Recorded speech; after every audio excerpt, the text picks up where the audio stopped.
our dear listeners here on Conversation Corner podcast, and I'm your host Gianco Kalulu. And today we are discussing about the critical issue which is affecting young people everywhere, and it's drug and substance abuse. Our guest, Banda, who has been facing the challenges of addiction, is now sharing his stories of struggle, recovery, and hope. Join us as we explore the realities of drug and substance abuse and discover the power of resilience and hope.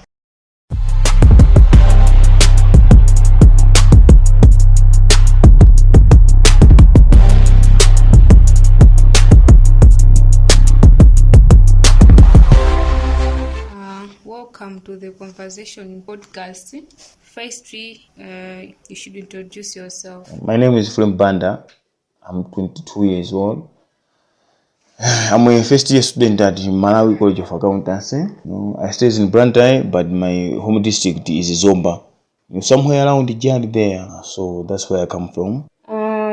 So Frame, yes. Have you or someone you know struggled with the drug and substance abuse? Yes, I did. In fact, I was the one who was addicted to smoking jamba, taking alcohol, and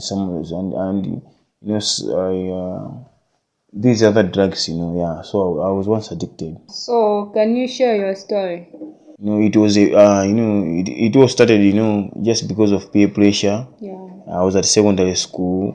Mm-hmm. I was in form 3 that time.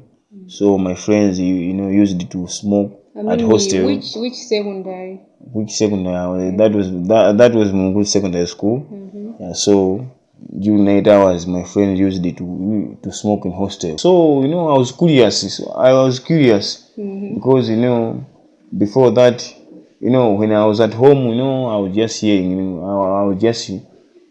It's like seeing people, watching people on television smoking, mm-hmm. or seeing other people in our community smoking. So I said that when I saw that my classmate, mm-hmm.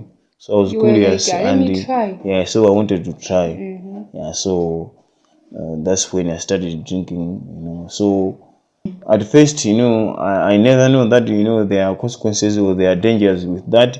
I was just feeling like they were enjoying, so I had to enjoy as well.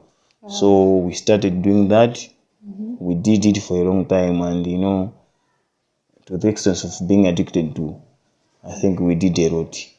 Yeah. So once you were studying, how did it affect your life? Yeah, it did affect my life because it's like we can say that was a bad company. Now I can say that it was a bad company, but by that time it was not a bad company. To me, it's like we were just good friends. Yeah, we were like good friends. We were enjoying it. So we used to even to abscond classes, to go somewhere to buy jamba, mm-hmm. To buy alcohol, we could abscond classes just because we were at hostel, and sometimes.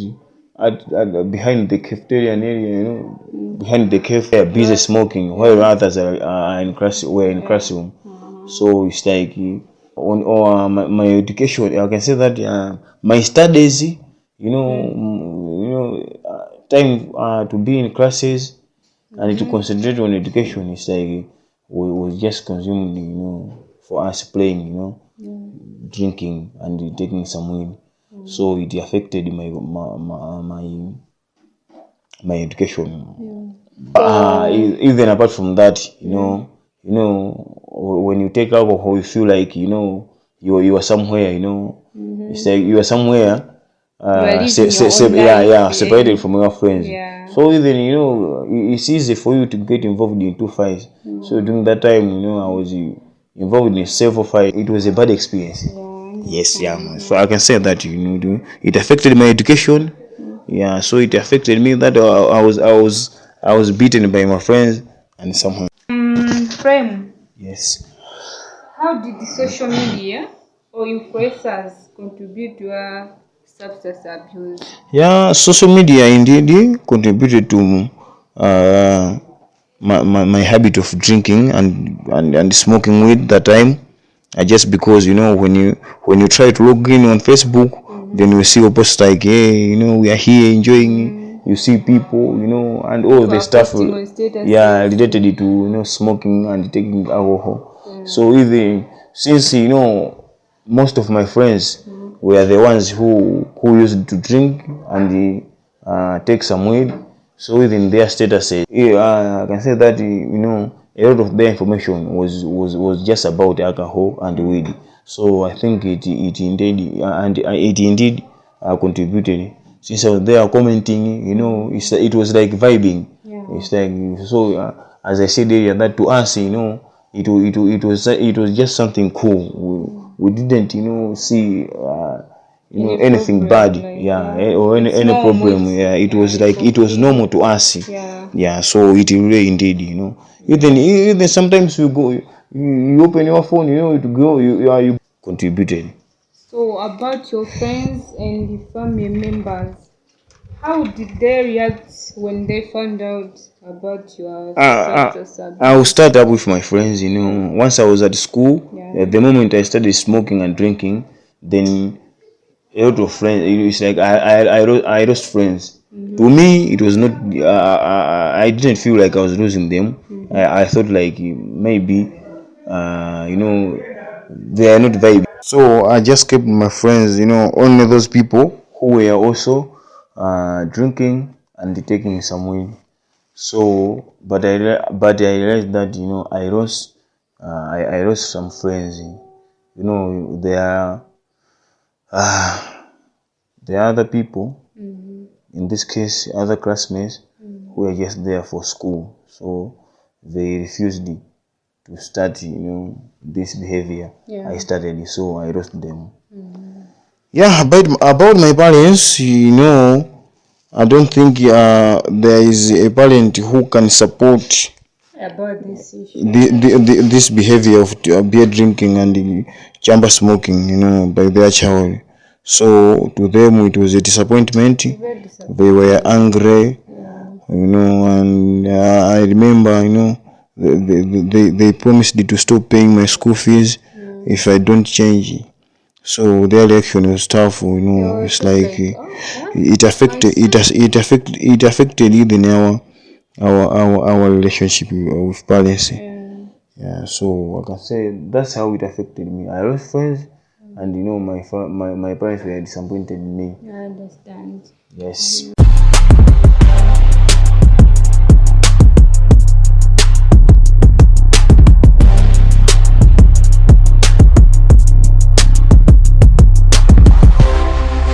So, what are some of the challenges you faced while struggling with addiction?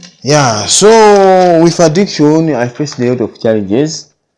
I faced a lot of challenges because there was a point in time whereby maybe I can say that maybe on each and every 3 hours I had to smoke, or I had to sip something. Failure to do so, I was feeling like shivering. I was feeling like I'm not okay. I was feeling like I'm not normal. I was always thirsty. I was always thirsty for jamba smoking or for alcohol. So addiction is real, and it really affected me. It was like it really, I cannot say affected, but it really destroyed me, because it's like it was like I was in jail. So my only escape was for me to sip something or smoke jamba. So I think that was the party where I was mostly affected. So how did substance abuse affect your relationships and the school? On relationships, I can say that I lost friends. Relationship with my parents was not good, so it affected. But so with school, that was a disaster, because the concentration was no longer there. I stopped working hard at school. By the way, I used to work hard in school, and during my first 2 years, that was from 1, from 2. I was doing, I was one of the best, but once I started these things, no time for school, which resulted in poor performance, and my school performance was completely affected. So after you started that behavior, Yes. what was the most lowest point in your experience, and how did you overcome it? Okay. I think my lowest point is when I failed my exams. Yeah, because indeed I knew that I was not the same person. I started drinking and I started smoking, but I never even imagined that I could fail exams. So when I failed exams, it was my lowest point. So but maybe it was just a result from what I was doing. So there were multiple suspensions from school. Abscondence of classes, absenteeism. So maybe it was paying me. Yeah, but that was really my lowest point. Just because I knew, it's like I didn't know what to tell my parents because they could not even imagine. I was about to ask about that. What was your parents' Yeah, reaction after hearing that? exactly. Especially for someone who used to be one of the best, then from best to worst. So And our parents mostly trust us. yeah, exactly. So from best to worst, I think that was my lowest point. Yeah. So for me to overcome that, I think there are other people who helped me. The first one was Mr. Maganga. That was our teacher. Once you fail exams, the other teachers, who has a heart. They feel like. They feel, not just feel like, but they follow you. They follow you how you perform. Yeah. So I think after feeling, and I believe, he was also surprised. So he once called me. He asked me what went wrong.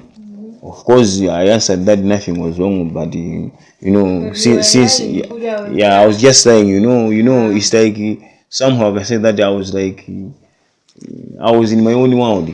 Yeah, that's what I can say. So I think he advised me. Yeah, he encouraged me. And the next, I can say that the next term, I did better, than that term.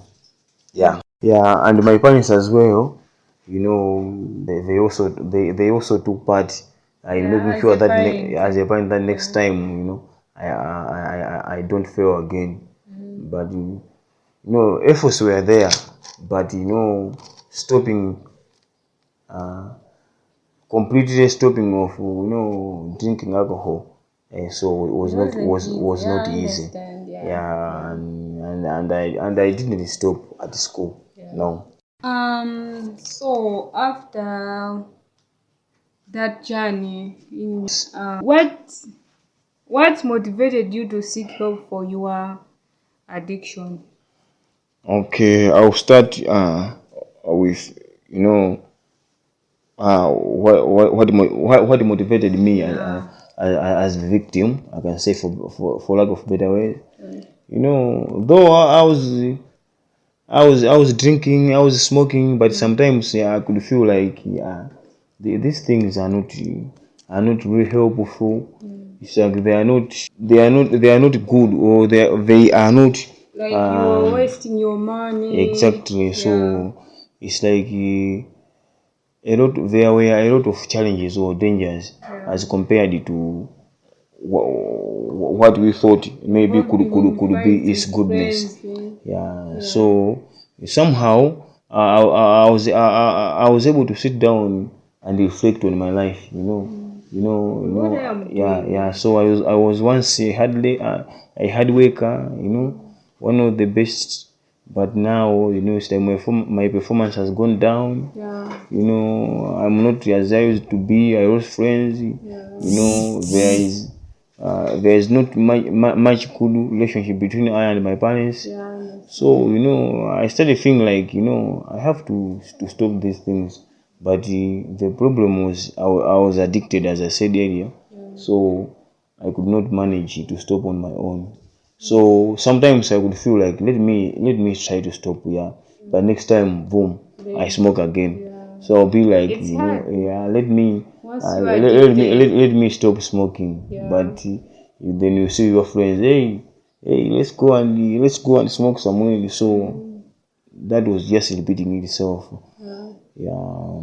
But my turning point was, I can say that my parents, they took part for my reformation. I can say that, for lack of better ways. Yeah. I don't know how did they communicate it, but there was a certain nurse who was, I realized it, later on, but at first I didn't know that, it was planned, but it was the one who started guiding and counseling me. She explained to me the dangers of smoking, the dangers of, excessive drinking. So she was just focusing on how dangerous, that behavior was. So though at first I thought, I thought like, she was just wasting time, but after sometimes, then I was linking, her advice to what I was to what I was reflecting earlier. Then somehow it was making sense, and little by Then little, you were I was motivated. motivated. And it's like, since after writing my exams, that was MSCE exams, and I was no longer at school, I was at home. There were restrictions there, so I didn't have much time, to go out, so that I can drink and smoke.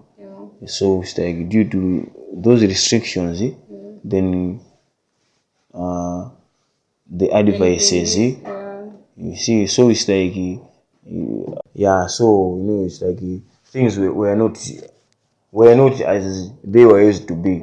So little by little, I started changing. And I could feel that I was changing, because maybe I cannot say that I completely stopped, drinking or smoking, but maybe, the rate was reduced, because at school, we could smoke or drink anytime. It wasn't But as before. so while at home, then I could sneak out and just take a sip. I was pretending to be sober, and so I could spend maybe 2 days without drinking. Trying. So I was trying little by little. And little by little, So about it started working. About friends, I started to change them. The friends I had at school were not the same. When I got home, so when I got home, then I had new friends, new neighbors. So it's like I was not really exposed to those fellow classmates. It's like I was, somewhere, in a new environment. So I think that also acted as a factor to my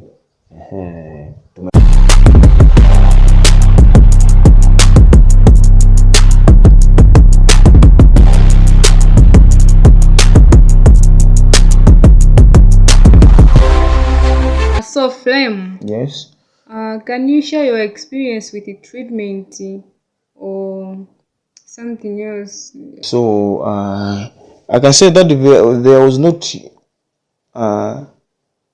there was not like something like treatment, but I was just being guided and counseling. So maybe the main treatment, I can say that, or the main therapy, was guiding and counseling, because it's not like I was given drugs, to drink or something, but I was just being advised especially on the dangers and the effects of drinking and smoking. So that acted as a therapy, because it did change me. And I can use this opportunity, to communicate to others out there, that guiding and counseling is really a therapy, and it really works. I witnessed it by myself. Because she was always focusing on the effects and the dangers of that drinking. Sometimes maybe we do not know the dangers of these things, so she focused on how your lungs can be affected by as that excessively taking alcohol excessively can affect your lungs. And on the chamber side, always used to say chamber can make you go bad. So I think sometimes we do things it's like illiterally, just because illiteracy is out there and it's real.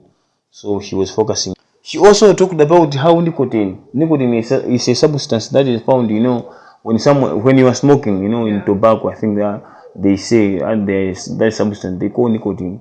So she said that it's a very dangerous one, since it affects the working of brain. So I think since I now knew the dangers of that behavior, then my parents were against it as well. My friends, were not supporting me, on this issue. I was curious to start the new life, to experience the new life, the life without smoking, the life without drinking, the life without fighting. It's like a sober life. Yeah. So I was motivated. And I couldn't wait, to be normal. Though it was hard because addiction, was at its peak, but little by little, I started changing, and I did change. So Flame, Yes. how important was your family or friend support in your recovery?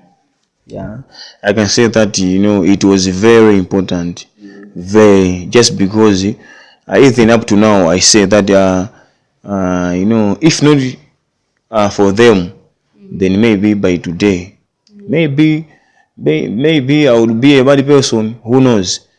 Just because they put effort, they advised me, they encouraged me, on how to change, and I just thank God that they didn't abandon me, because I understand there are other youths out there who were abandoned by their parents, but they were there for me. They just kept on advising me, kept on They didn't stop. Yeah, they didn't stop until I changed. So they were really helpful. Even my friends as well, they were sometimes, coming, here, giving some encouraging words. Yeah, so I can say that, they did take part in as far as my recovery was concerned, because I can say it's recovery just because, now I realize, that maybe it was just a disease. Yeah, it was a disease. Yeah, that was a disease, and it was indeed. So Flame, what does your recovery journey look like now? Now I can say that it's like I can say that it's normal. It's cool. I think this is life. Though when I was drinking or when I was addicted, I felt that was the life. But now I like that no, that was not the life. But this is the life. It's a normal life. A normal life, a life without drinking, a life without smoking. So About your relationship with your parents? yeah, I can say that since I stopped the relationship wasn't maintained. It became good as before, and I can say that everything is okay. Oh, Flame, what are your hopes and dreams for the future? So as of now, I can say that I have hope, and I believe I have future. You see, as I told you earlier, that now I'm back to school. So it's like I'm pursuing yeah, and now I can say that my performance is good. It's back. It's like and Even your parents. yeah, I can say that I'm frame of that old days, you know. So you know, now I'm back to school. You know, I'm working And things hard, are normal. and I can clearly say that, you know, I can see future ahead of me. Yeah, and you know that's what it is there. It is. So Flame, at this juncture, now you are living a super life.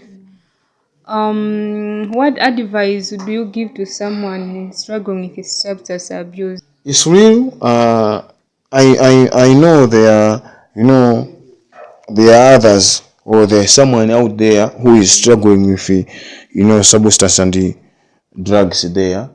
There's someone who is passing through what I passed through, and they Maybe they are are taking cocaine, exactly, you know, smoking, and maybe, yeah, maybe it's different from what from my case. Maybe you know, because my time it was just alcohol and chamba, but this day there are this, you know, other substances. yeah, other substances like cocaine, there's Pills. mandrax and other pills. So maybe someone might be, you know, passing through a very, you know, a very difficult time when as compared to mine. Yeah. But what I can say to him is that, you know, sometimes we do things, you know, with ignorance. And you know, sometimes we feel like, you know, we are doing the right, we are doing right thing, we are doing a normal thing, but you know, in its true senses, you know, it's very bad. So to someone who is, you know, who is struggling, like I did, you know, I can just, you know, encourage them, you know, to seek for, maybe to seek for help. You know, why am I saying that I can encourage them? Because sometimes, see, as I said earlier, that you sit down, you know, it's not like, you know, you just always drink and take some weed or take some drugs, but you know, it comes a point, or it comes a time whereby you sit down and you start reflecting. You're like, okay, so this is a bad, this is a bad. I needed to stop. You know, so But if I think they are enjoying their life. They yeah, can try to find other ways yeah, of enjoying yeah, their but life. yeah, although the problem, you know, for someone to realize that what I'm doing is bad, let me change. So for someone to reach that point, It's not so easy. yeah, it's not easy. Yeah, so I would encourage them, little by little, maybe They should try. they should try. You know, sometimes when they are sober, they have to to sit down. They have to compare And it's the good to goodness, be sober. yeah, the goodness and the badness, of these things. So I think There's a from lot there of consequences they can about draw it. a conclusion, and choose which path they have to follow. Maybe whether they have to stop or they have to, keep on doing that. But if they choose to continue drinking or continue using such drugs, and I mean it will lead them to destruction, because there's nothing good, there's nothing Usually nothing there's important, nothing. Yeah. it's just it's like it's just a dangerous thing. It's like you are emitting yourself, to distraction. So I can advise them, to put much effort in as far as end stoppage or ending on this behavior. Although it's like my advice to someone else there who have not yet started And it. those young ones who they can try, let me try doing who this. have not yet smoked or who have not yet started taking alcohol, but they feel like, it's a vibe or it's a normal thing, like what I was thinking before. I can say that, sometimes prevention is better than cure. It's better for them to prevent.